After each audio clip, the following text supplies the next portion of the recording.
What up, everybody? This is Bam Bam, and this is Bam Bam's Take, where we look at the headlines and all the news from the past week, and we break it down Bam Bam style.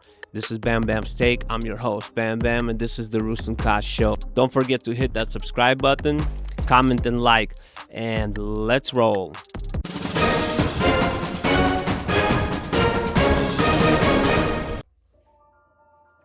Hey, so let's get into the last week's headlines and events that happened. Number one, the U.S. politics, Epstein files.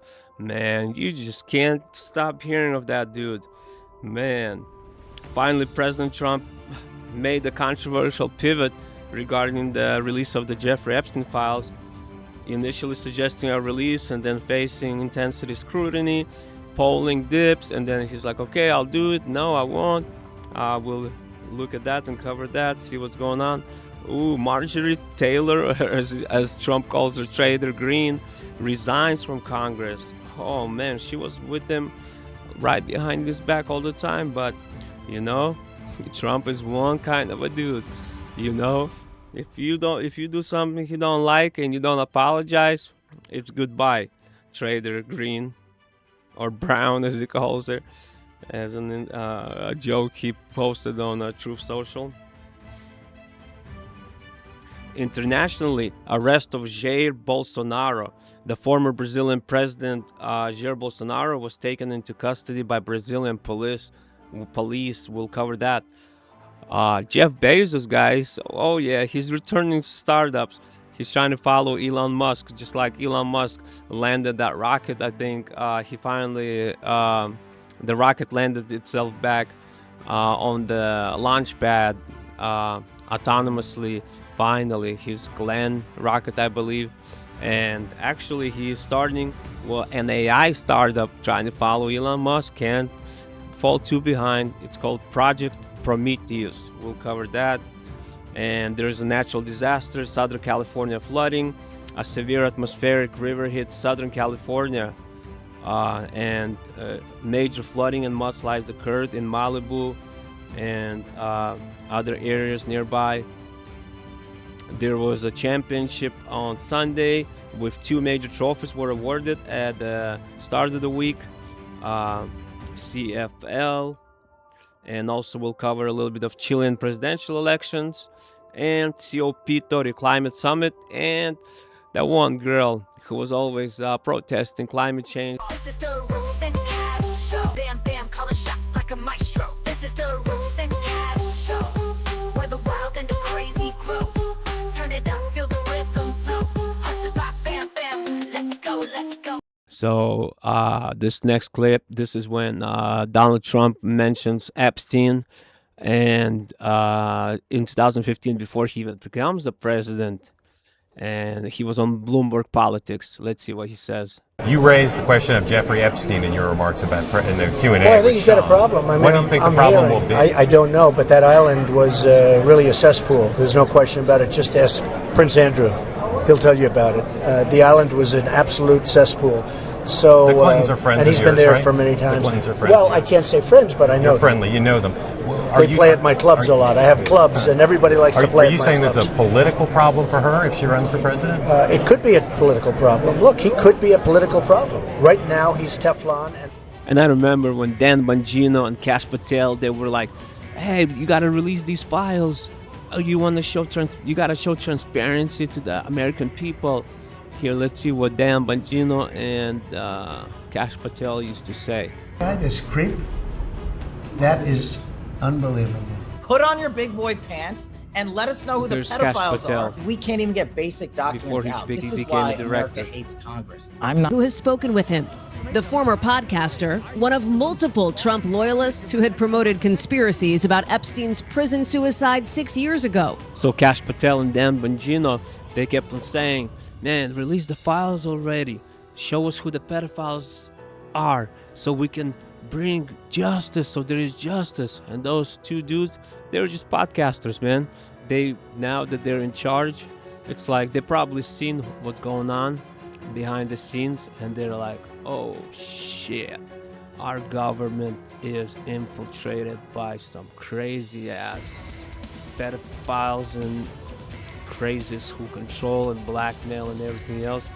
And you could see that in their faces when they talk about, nope, he actually did not.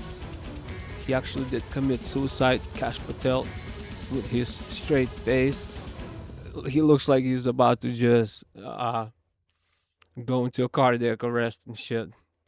Going to withhold information from the American public ever, but I'm also not going to rush to get it out there in a format in which they can't rely on it. So on the Epstein matter or any other matters, we are diligently working on that.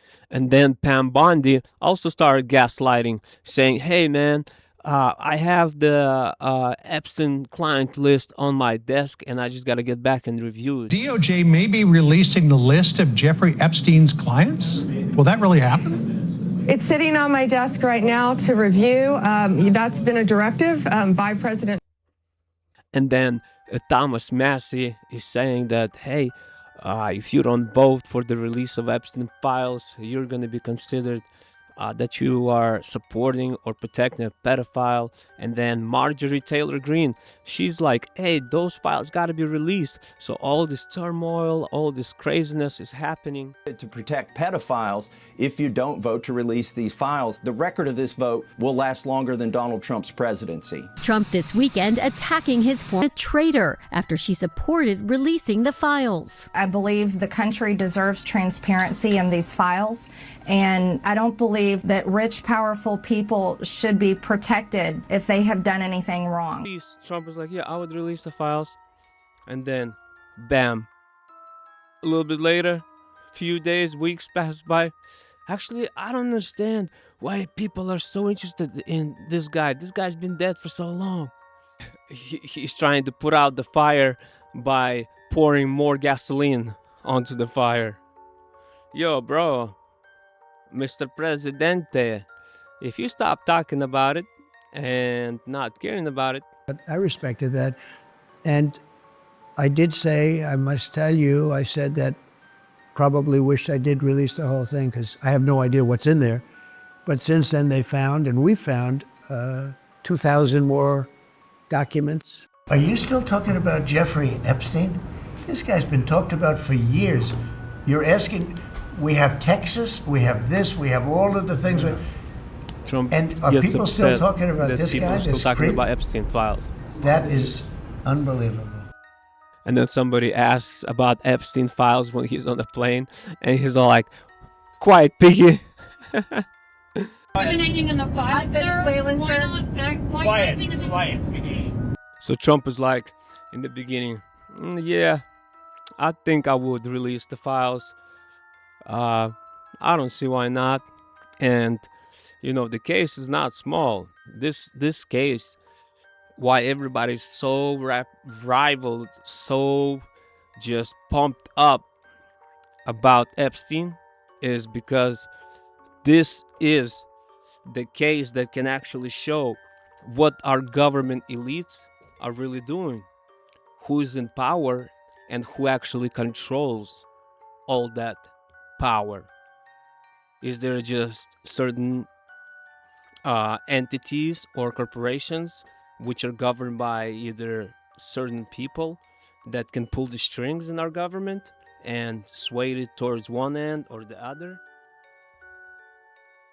So finally, last week, there was a vote, and it was 427-1, yeas versus nays, and basically only one person voted no, not to release the files, which is kind of funny, but basically it was a bipartisan decision on to release the files, and he signed the executive order, and we'll see what happens.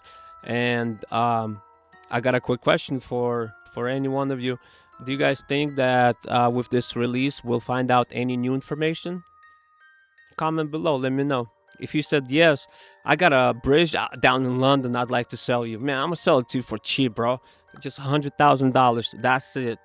And you can have the whole London Bridge to yourself. Alright? DM me. Just comment below and I'll get back to you. We'll make that deal happen. Don't worry. Another thing I wanted to cover is that when Donald Trump says that it's a Democrat's hoax, he doesn't mean that the Epstein pedophile case is a hoax. He means that when it comes to him being perpetrated and that he's in the actual files, that's what he means by democratic hoax. Because I've seen some podcasters say, oh man, why would he even say that it's a hoax? He's not talking about the whole case, or that he doesn't want to see the perpetrators held accountable, or that, you know, there is real people who suffered, girls and women who were trafficked. Now, he doesn't mean that. He's just talking about himself, that they're trying to, again, bring him down, saying that Trump is in the Epstein files and all that bullshit. The whole case is a hoax. He's just talking about himself being, again, portrayed by Democrats as if he's in the files and that he's some pedophile or something. But he's not. If they would have had something on him, they would have released it. Oh my goodness. They would have released it when in 2016, if they had it. Or in 2024 elections. Come on, yo, you guys know that.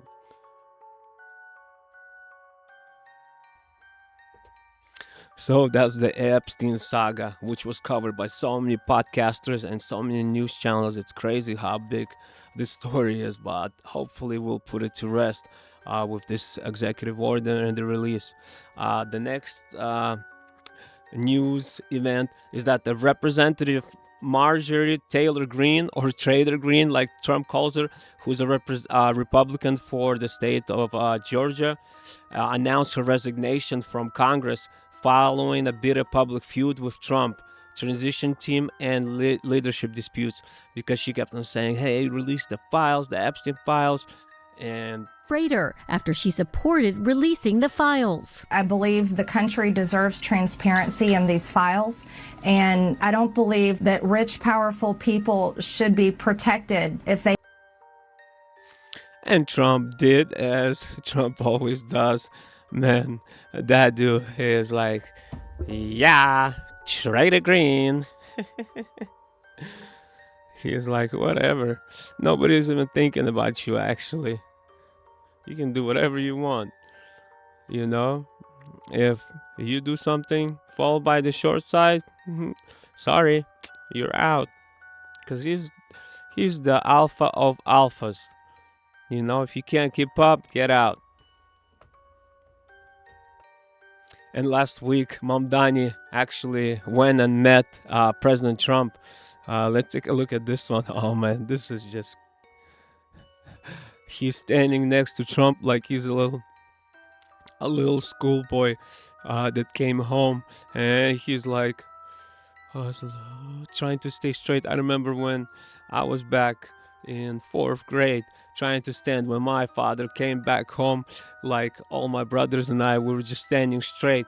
Like who would move, he would pick that person. And Mamdani is just standing there with his little smile and his hands crossed, trying to not make any maneuvers, but his big eyes, just crazy, man. Look at this. Asked about your comment calling the president a fascist, and your answer was, both President Trump and I have been clear about our positions and our views. Are you affirming that you think President Trump is a fascist? I've spoken about... That's okay, you can just say yes. Okay, all right. Okay. It's easier. It's easier than explaining it. I don't mind. Nobody can do that. Would you expect any other politician? If I would put myself in Trump's, I would be like, hey, you listen to me, you little socialist communist, man, you have no idea. But this guy, just nobody like him. That is just crazy. Trump is one and only. I don't know if I'll see another president like this dude in our lifetime, who drinks with both hands out of a cup. He's just hilarious, man. He's like a comedian and shit. And he's all like, it's okay. Just tell him yes, it's easier. Yeah, I call him a fascist. Okay, yes. Yes, father. Yes, father. I will do that. Yes, he's a fascist. Speak up, Mamdani. Come on. You've been saying this shit, this rhetoric, all your freaking time campaigning. Just step up to what you've been saying. Back it up, man. Joining me now is the mayor-elect of New York. And look how excited she is.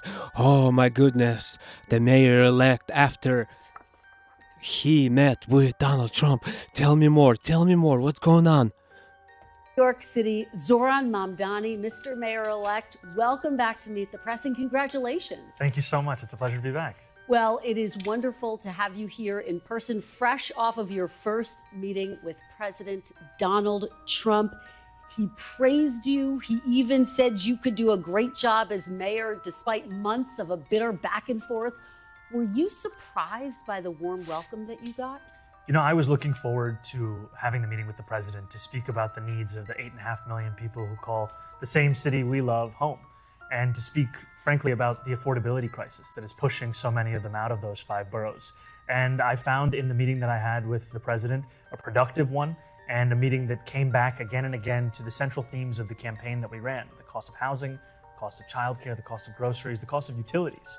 And it showed that this is an opportunity to now start to deliver so that people can do more than just aspire to struggle in New York City, but actually to be able to live there. But did you expect it to be so chummy? What was going through your head when you were standing there? You know, and she's so excited. What was going through your head? Tell me. What was it next to the dean's seat? Oh, next to the father. What did he say? Why was he so nice to you? He's never so nice to me. I thought again and again about what it would mean for New Yorkers if we could establish a productive relationship that would focus on the issues that those New Yorkers. And this guy just keeps on repeating the same sentence, just in different words, time and time again. I mean, with that fake ass smile and just the same sentence, one after another. So affordability for New Yorkers, that's all I care about, that's all. Man, he already collected $2 million from New Yorkers, saying everything's going to be free, and he's trying to collect $4 million to pay for himself and his staff. Come on. Stay up late at night thinking about racing. Well, prior to your meeting, I don't have to tell you this, President Trump repeatedly threatened to cut off federal funding to New York if you won. The president seemed to back away from that yesterday, though, in his public comments in that joint news conference that you all did. He said, I don't think that's going to happen. I expect to be helping him, not hurting him. Do you believe him when he says that? No, I believe the president. And she's just trying to find some kind of way. Just, hey, where can I divide this rhetoric? Just divide that the Trump is evil and a fascist and that he's going to withhold all the money. She's just trying to find a way. Conversation that we had, and I will continue to make. So he would say something that would be negative towards Trump. Look at her. The case, both to the president and to the country at large, about the needs of New Yorkers. So he didn't rule it out in your meeting? I made it very clear what we wanted to do was to deliver public safety and affordability, and the NYPD would be the ones to do so. In that press conference with President Trump, a reporter asked you whether you believe that President Trump is in fact a fascist, a word that you've used in the past. You were about to answer, then President Trump sort of jumped in and he said, quote, that's okay, you can just say yes, it's easier than explaining it. So, Mr. Mayor-elect, just to be very clear, do you think that President Trump is a fascist? And after Look at her, still trying to divide, find a why. Let me be very clear with you, Mr. Mayor-elect. Do you think that our President Trump is a fascist? Tell me yes or no, because I want to bring this dividing rhetoric to the national television. Tell me, is he a fascist? Tell me. President Trump said that, I said yes. And so you do. And that's something that I. And she has to ask, so you do? Let me be very clear. So you do think he's a fascist? I've said in the past, I say it today, and I think what I appreciated about the conversation that I had with the president was that we were not shy about the places of disagreement, about the politics that has brought us to this. He can't just say it straight up. Yeah, I think he's a fascist, man. Can't even say it looking at her straight. But she wants that answer. She's like salivating already. Come on, just say that he's a fascist. We're all the same. We are the cancel culture. We have to speak the same rhetoric. We can't differentiate. We can't debate. We have to repeat what one says after another. We can't have different dialogue. Don't you know, Mr. Mamdani? This moment, and we also wanted to focus on what it could look like to deliver on a shared analysis of an affordability crisis for New Yorkers. You've also said in the past that President Trump has engaged in a, quote, attack on our democracy. You've called him a despot. Do you still believe President Trump is a threat to the democracy? Everything. Again, do you believe that Trump is a threat to democracy? She just can't stop that divisive, her woke mind virus in her head is just tearing her brain into pieces, you know? Like, just say it. Just say he's a threat to democracy. Just say he's a fascist. We all do it. We all say it. You have to say it because you're one of us, aren't you? Aren't you one of us? And this is the former Brazilian president, Jair Bolsonaro, was taken into custody by Brazilian police in connection to the attempted coup investigations. This is part of the global affairs. You draw parallels between U.S. and Brazilian political climates. Places, rather, I should say, to react, clearly condemning Bolsonaro's arrest. Trump's far-right government is very closely aligned with Bolsonaro, and he's a personal friend of President Trump. He was called the trial against him a witch hunt, and it's indeed the main reason why he has slapped that 50% tariff on Brazilian imports. Indeed, those tariffs are due to come into effect tomorrow. As well as that, the US has also imposed financial sanctions on Justice Alexandre de Moraes in an attempt to put pressure on the Brazilian judiciary. Now, the US State Department issued a statement saying that Moraes is a US-sanctioned human rights abuser who uses Brazil's institutions to silence opposition and threaten democracy. A somewhat ironic statement, given that it's the threat to Brazil's democracy which is at the heart of the trial against Bolsonaro. Now, Bolsonaro's political allies have said they're going to be knocking on the doors of embassies to see if other countries will join the US in condemning Bolsonaro's arrest.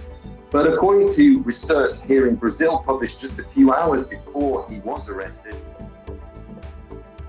So according to research, half of the Brazilians actually believe that the president is guilty, and if he actually gets convicted, he's actually going to get 40 years in prison.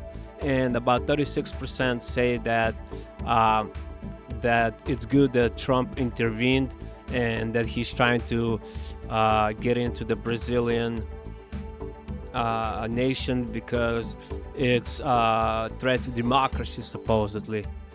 But more Brazilians believe actually that he's actually a crook, not actually a good president. So there you have it. Now, our next story is about Jeff Bezos and the Prometheus project, which is amazing because he's got to keep up with Elon Musk, right? Let's see what's up with that. Everything, we're following the money in the AI arms race where pretty much every tech bajillionaire is betting big. There's this new startup entering the game in a big way with a name you already know. Jeff Bezos, the former Amazon chief, current Blue Origin CEO, launching Prometheus. And if you're rusty on your Greek mythology, Prometheus was the guy who stole fire, then gave it to humans, then ended up being eternally tortured. So we'll see what happens. But according to the New York Times, Bezos is helping bankroll this company's $6.2 billion in fundraising out of the gate, joining Silicon Valley's biggest names in what has become an all-out AI gold rush, something that he was asked about during Italy's Tech Week last month. Watch this. Every experiment gets funded. Every company gets funded. The good ideas and the bad ideas. And investors have a hard time in the middle of this excitement distinguishing between the good ideas and the bad ideas. And so that's also probably happening today. But it doesn't mean that anything that's happening isn't real. Like, AI is real, and it is going to change every industry. You know, that's one thing you can't say about businessmen, ultra successful and high performance individuals. They just don't stop no matter how old they get. And when they go on vacation, they're right back in their operational suit trying to work, just like Jeff Bezos in his secretive AI project Prometheus. Now, he's just like Elon Musk, trying to keep up with him. His New Glenn rocket finally autonomously landed, what Elon Musk has been doing with SpaceX for a while. But hey, he's got to keep up with Elon Musk, you know? He's like, hey man, we are the only two guys who's got space rocket companies. So all that data centers, they require so much energy, enormous amount of energy just to cool off the data centers. And if the United States is not going to be big enough because it requires so much energy, they're just going to put it in space. Just like Elon Musk was saying, hey, we're going to put the data centers in space. They're going to be chilled there, and they're not going to be bothering anybody, not taking any energy from Earth. So that would be dope if they actually do it. And he's like, I can't relax. Jeff Bezos is like, I can't relax, man. I gotta get into an executive role. So he's gonna be a co-CEO of this company. So we'll see how this goes. But with all the data that Amazon has, I think it's even bigger than Twitter. When Elon Musk acquired Twitter, or X now, I think that Amazon has a little more data, and they might be even better with their LLMs. So I'm definitely looking forward for this. I want to see what's going to happen and where is this all going to go. But AI is here to stay. So many jobs are getting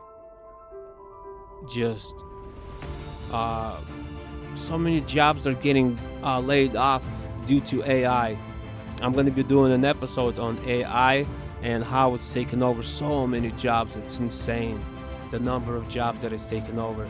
So Jeff Bezos went into the founder mode again, returning to the arena during the AI boom. That's what I'm saying. Also, when we shift gears, natural disaster, Southern California flooding. The severe atmospheric river hit Southern California, causing major flooding and mudslides, particularly in Malibu and surrounding areas. Heavy coverage of the storm damage and rescues, which is insane over there. Extreme weather patterns affecting the U.S. West Coast. And in sports, Championship Sunday, 2 major trophies were awarded at the start of the week, one for tennis and one for CFL. Jannik Sinner defeated Carlos Alcaraz to win the ATP Finals in tennis, and the Saskatchewan Roughriders won the Grey Cup, defeating the Montreal Alouettes. And in some notable mentions, Chilean presidential election, the coverage focused mainly on polarized vote between Janet Jara and Jose Antonio Cast.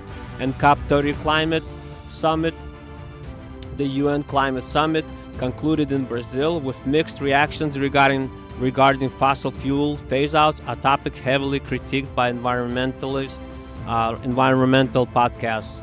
And last but not least, our favorite climate girl, and her name is none other but Greta Thunberg. And guess what happened? She was banned from Venice after Grand Canal protest, where she dyed the canal river green. All the protesters were banned from Venice, and they were all charged with €250 fee. They were banned temporarily.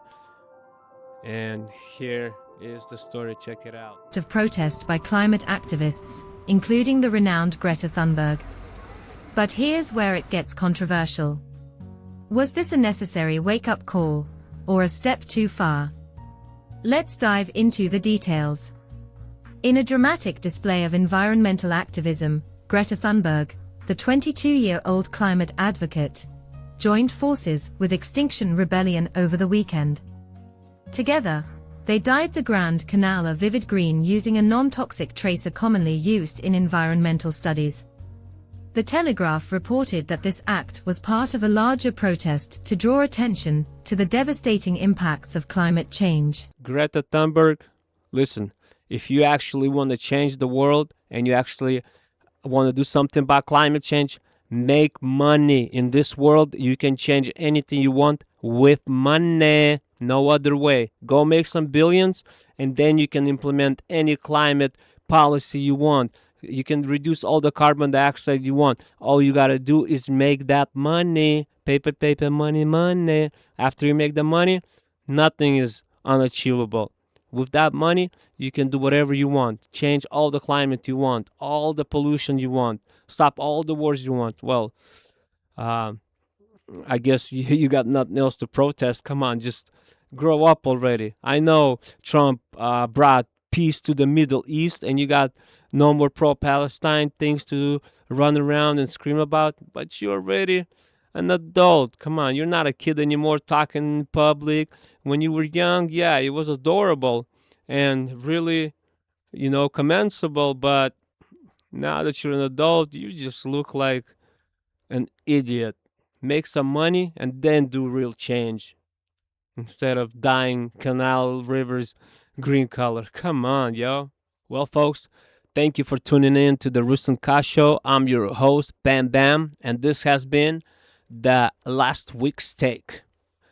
This has been the 47th week of the year, and I hope you join me next time on the next one. But don't forget to subscribe, hit that like button and notification bell, and put your comments below. Let me know what's up, how you feel.